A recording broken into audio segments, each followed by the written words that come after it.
Давненько не виделись. Снова ты. Вот засада. Ты украл моя собака. И теперь я с наслаждением убивать тебя. И вся твоя семья. Да сколько ж можно? Я только из тюряги откинулся. Реально сегодня. Здравствуйте, товарищи! Мы сейчас пообщаемся с замечательным актером Криспином Гловером. Вы его знаете по многим фильмам, начиная от «Назад, будущее», заканчивая вот недавним выходом фильма «Lucky Day», который у нас выходит в прокат, и «Ангелов Чарли», «Ангелов Чарли 2», который Full Throttle. Лист Стрэнджа есть, много-много всего. Вы, конечно, его знаете, он отличный такой характерный актер. Вот сейчас мы с ним пообщаемся, будем общаться по-английски, так что не обессудьте. Мы как-нибудь с субтитрами, наверное, все снабдим. Hi, Криспин. Добрый день. Yes. How are you? Very well.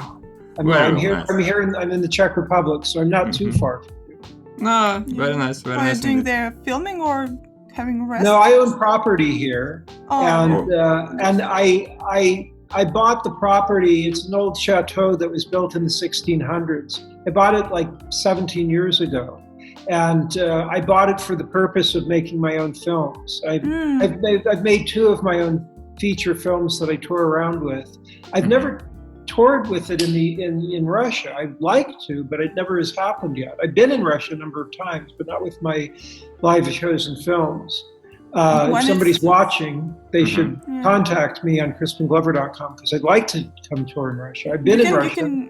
You can come to Comic-Con sometimes. Like we're having a Comic-Con Russia every year, and do they show films? Yeah, No, sometimes they show films, right? Like I'd love to come. I've never shown my films in Russian. I acted in a film in '92, a version of Crime and Punishment. I played Raskolnikov. Yeah. And then I've been in Russia since that. I always have a great time there, so I'd like to come back. But no, I bought the property here for making. I've made two feature films. I've produced, directed two feature films. This is my third feature film, and I'm finishing it right now. I've shot it on 35 millimeter negative. I have 18,000 square feet of sets that I built in the former horse stables for the property. Yeah. And there's a 35 millimeter laboratory. I'm actually looking straight out. I'm in the office of the chateau looking at the former guardhouses, which is where the 35 millimeter laboratory is. And there's somebody working in one of the laboratory buildings on color correction right at this exact moment for the new film. So I'm here. I got here May 8th to do work on this, and then everything, shut down. And so most of the time I've been in isolation since I got here, but they handled it pretty well in Czech, and so things are opening back up. You kind of stuck there.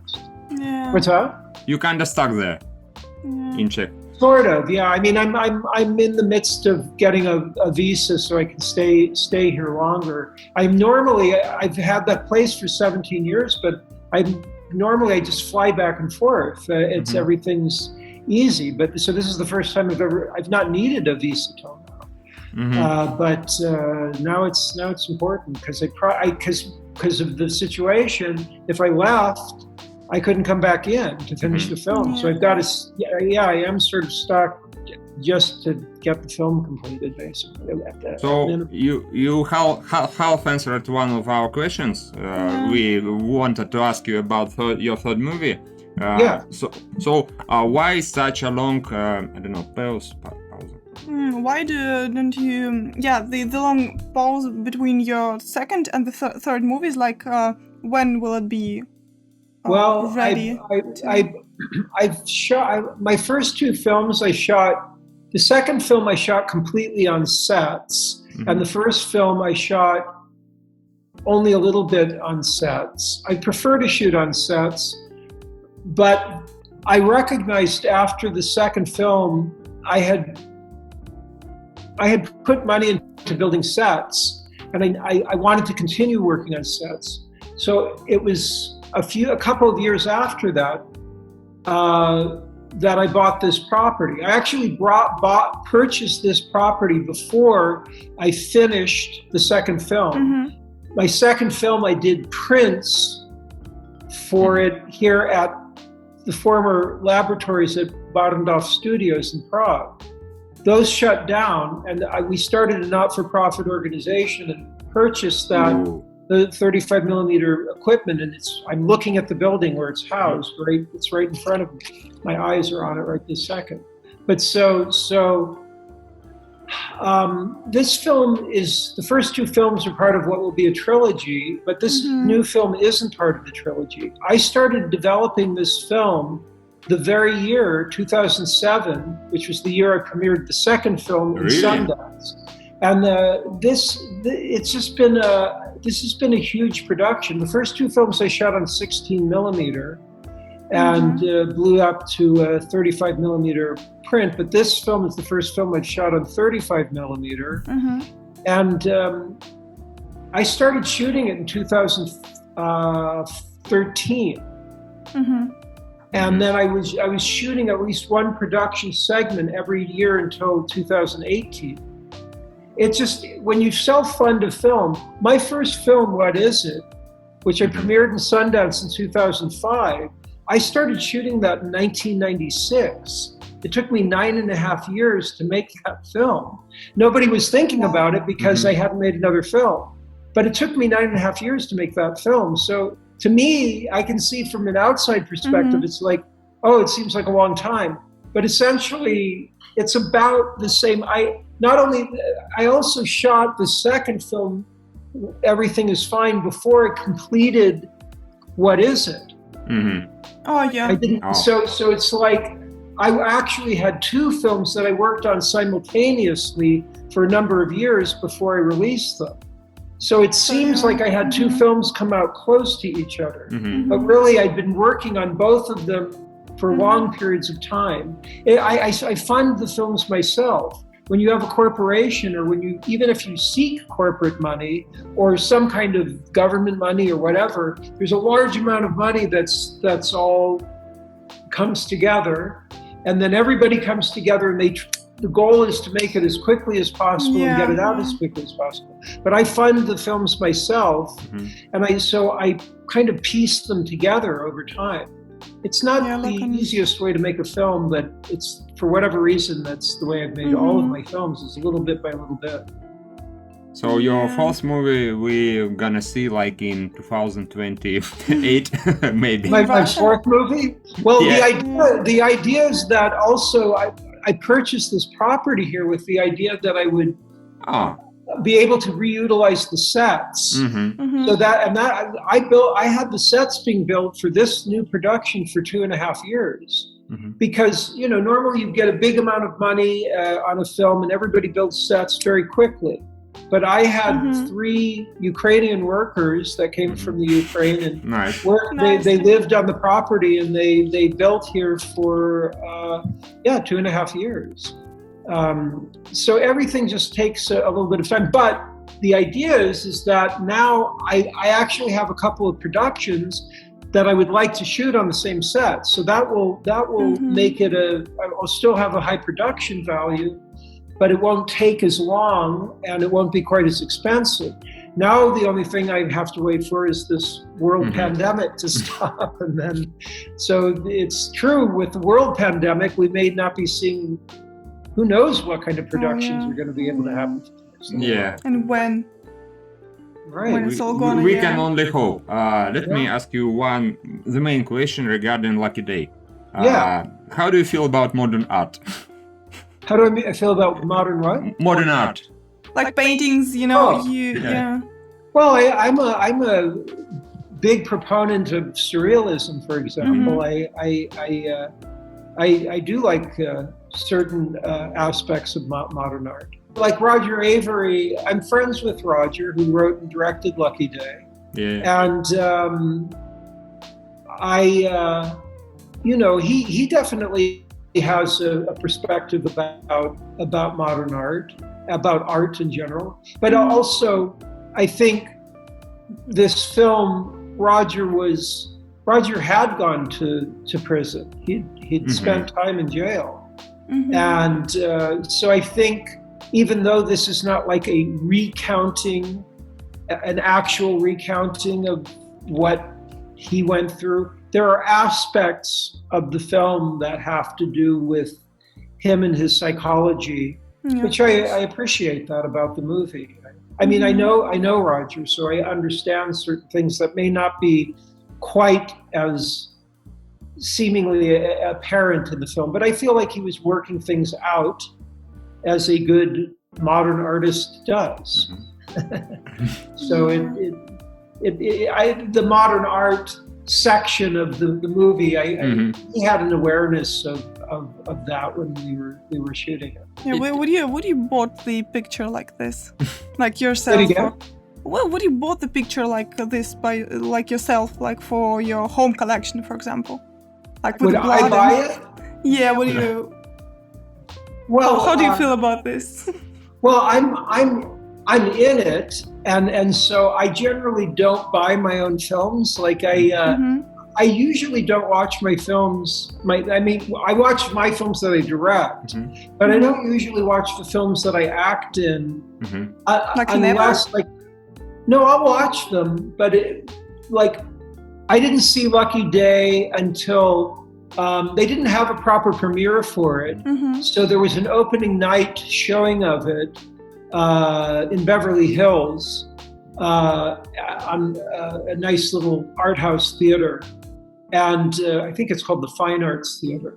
And so Roger was there, and after the film, Roger and I answered questions about it. But I wanted to see it with a regular audience because it's kind of an audience-pleasing kind of movie. It's the kind of movie that you should go see with an audience of people. I feel like. I mean, it works without that, but I think there's something about it. There's some humor to it, and it's just kind of that film. So I enjoyed seeing the film that way. Will I see it again? You know, if there was say a film festival that bought it out, I'll go see it for something like that. But I don't generally go see my films after I've done them. In fact, I'll see them if there's business for me to go see it. Like if I have to go do sound for the film, I'll do the sound and I'll watch the film. It's not that I don't like to see the films, but I prefer it if it's kind of like an event. If there's a premiere, I'll go support the film. But if it's not something like that, I've gone through the experience and I enjoy doing the experience. But it's like my own films, I spend a lot of time dealing with, like today I was doing color correction. We were going over all these different nuances and aspects. There's a complex color correction element in the new film. It's a lot of different time periods. So I'll spend a lot of time on that. But I feel like as an actor, it's like you do the performance. It's a collaborative element. There's a fun in doing that. It's an enjoyable experience. And then you go see it. Usually it's an enjoyable experience. And then, I don't know, I feel funny about going and revisiting, unless there's a reason to do it. But yeah.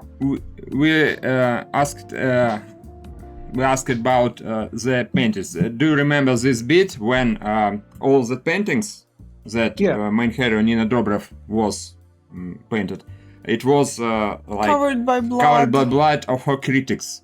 That was kind of funny.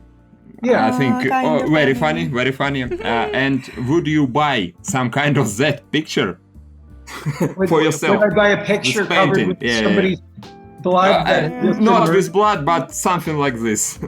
Oh, that like abstract expression. Yeah. The picture which is like full of symbolism, like that, Well, in terms of modern art, I tend toward liking more representational art as opposed to abstract expressionism. I appreciate things about abstract expressionism, but I tend toward liking, in terms of modern art, I tend toward liking surrealism. I tend toward liking the symbolists. What do you think about Andy Warhol you played? I like him as an artist. My favorite things that he did probably was his film work, though. Oh, and a lot of his film work is not readily available. because there's a Warhol museum in Pittsburgh that you can go and you can see the movies that he directed. There's the movies that are called Andy Warhol films, like Trash, Bad, but those aren't directed by Warhol. Those are directed by Paul Morrissey. But there are ones made in the mid to late 60s that Warhol, I mean, there's a lot of controversy as to who did what, but he did an earlier version of Clockwork Orange called Vinyl, which is a very interesting movie. It's called Vinyl. I don't think it's easy to find on the internet. Maybe. It's not supposed to be shown because it's only supposed to be shown in museums because he didn't really have the rights for certain things. It might be that Morrissey had something to do with those as well. It's a little bit debated. But I find those very interesting. I like his series of lithographs called the Car Crash series, where it's like there's something kind of dark. I mean, he's interesting. I'm glad I got to play him, and I had met him at once at Madonna and Sean Penn's wedding. Oh, you met him? I met him, Wow. and not too long before he died, just like I think 2 years before he died. And I talked to him a little bit. It was interesting, and it's like after I talked to him, I stood back and I thought he'd be an interesting person to play. And I noticed how he held himself and moved, and I studied it with that concept. And so as soon as I heard that there was a Warhol part in any movie, which happened to be this Oliver Stone film, I went for it. And I had met Oliver Stone. I didn't read for him, but I just had a meeting with him for Platoon. And it was a good meeting. I'm not in the film, but I had a good meeting with him. And so I said to my agents to just get some kind of audition or something for me, and they did, and it worked out. Okay, we're told that we have not a lot of time to. Okay. And so I think the best questions we have. Yeah. Yes. What do we? Okay, you played very often eccentric characters, sometimes violent characters. Killers, strange people, etc., etc. How do you enjoy being different from your real self? Because, like in interviews and in this interview, you're very calm, maybe the calmest person on earth. Like, calm, intelligent, like kind. Right. I don't know. So, how do you like playing killers? Well, I started acting professionally at age 13. And I started professional acting class at age 15. Much of my early acting class had to do with learning technique through improvisation. Not comedy improvisation, but technique. And I tended toward always, even at a young age, being interested in unusual, psychotic, strange characters, even at a young age. So I don't. Can you name something? I'm sort of like ready for playing unusual characters. It doesn't surprise me that that's what I tend toward getting offered. I know I can play different types of things if I need to. For me, it's. A long time ago, it was more uncomfortable for me to do interviews because my initial plan was not to ever do interviews as an actor. Now it doesn't matter to me because I promote my films as a filmmaker. So you kind of it's a different thing. There's a part of me that doesn't love doing interviews as an actor. At this point, it doesn't matter. It doesn't bother me anymore. But at a young age, when I was not doing as much, I wasn't being a filmmaker so much. There's a part of me that feels like an actor shouldn't reveal themselves in an interview. Like Jack Nicholson if you look at it, he really hasn't done many on-camera interviews in his whole career. There was the behind-the-scene thing that Stэнli Kubrik's daughter did, and then I think there was one that he did for, I'm forgetting the name of the film he did with Tom Cruise, where he plays a military person. He did some interview for that. As far as I know, those might be some of the only 2 interviews that he's done. And I've heard him say that it's difficult enough, where you're trying to get people to have a suspension of their beliefs about you, and then to have extra footage of you being a certain way. But like I say, I at some point, once I started making my own films, it became more important just to be selling the films. I mean, it's like Kubrick, he didn't do that. He was a filmmaker, and there are very few interviews with him, which are fascinating interviews to listen to. So I don't know. I feel like it's probably a good thing for me to do the interviews, but in a certain way, doing the interviews was harder for me than playing the character. Oh yeah. Do you have the favorite Kubrick movie? I have many, a number of them, but sometimes I go back and forth as to which one is my favorite, but certainly at the tops of the list would be Barry Lyndon, Clockwork Orange, 2001: A Space Odyssey, Doctor Strangelove, The Killing. I like those. The Shining, of course, is excellent. But I go back and forth when I see Barry Lyndon, when I see Clockwork Orange, and when I see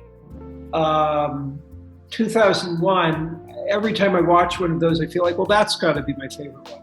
Most recently, I went and saw Barry Lyndon projected in Los Angeles, and I really loved that film. And that's sort of his most, I feel like, underrated film.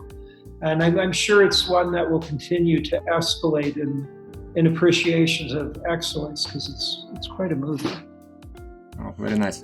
So we've been told that our time is almost up. Yeah, so we can ask maybe 2 little questions, not the deep ones, but funny ones. So one question is, what is your kill count in Lucky Day? Did you count? Oh, well, I could do it now. 1. I counted like 8 or 9 characters with names. Right. And a bunch of characters in the art gallery. Yeah. Well, the art show, that's pretty. I don't think it's countable how many there. But no, it's kind of countable. So it was 1, 2, 3, 4, 5, 6, 7, 8, and then like 30. 100. Right. Yeah. There's a lot. Yes. I should count. I don't know the exact number. Is it your highest kill count in the movies? I think so. It might be. Yeah.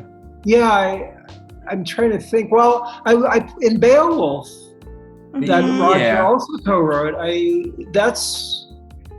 think it's also an unknown number, because I come in and ravage a whole house. It's not known how many people. So it's funny. 2 of my highest kill counts are in Roger Everi involved screenplays.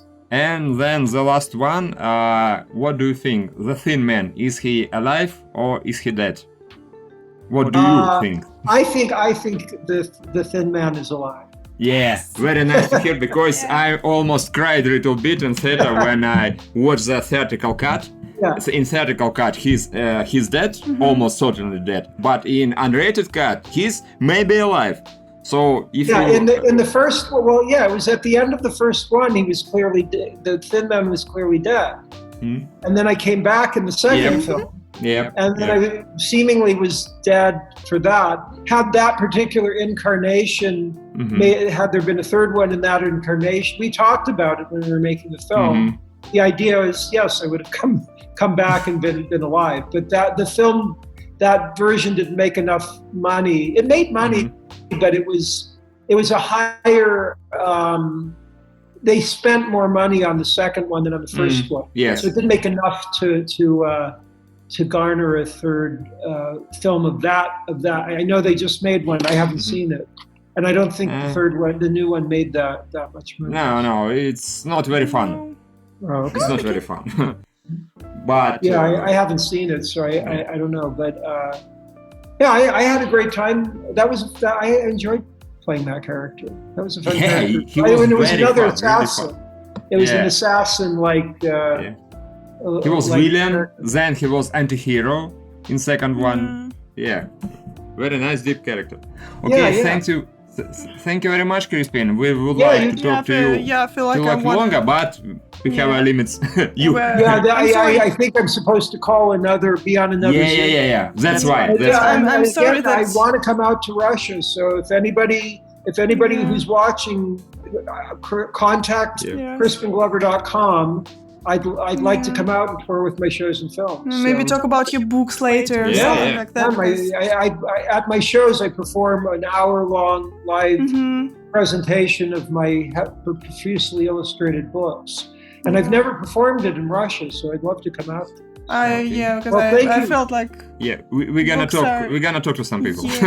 Yeah. Sounds good. I appreciate it. Well, good to talk to you. Thank you very much. Yes. Nice to meet you too. It was very nice. Okay, thank you. Bye. Bye.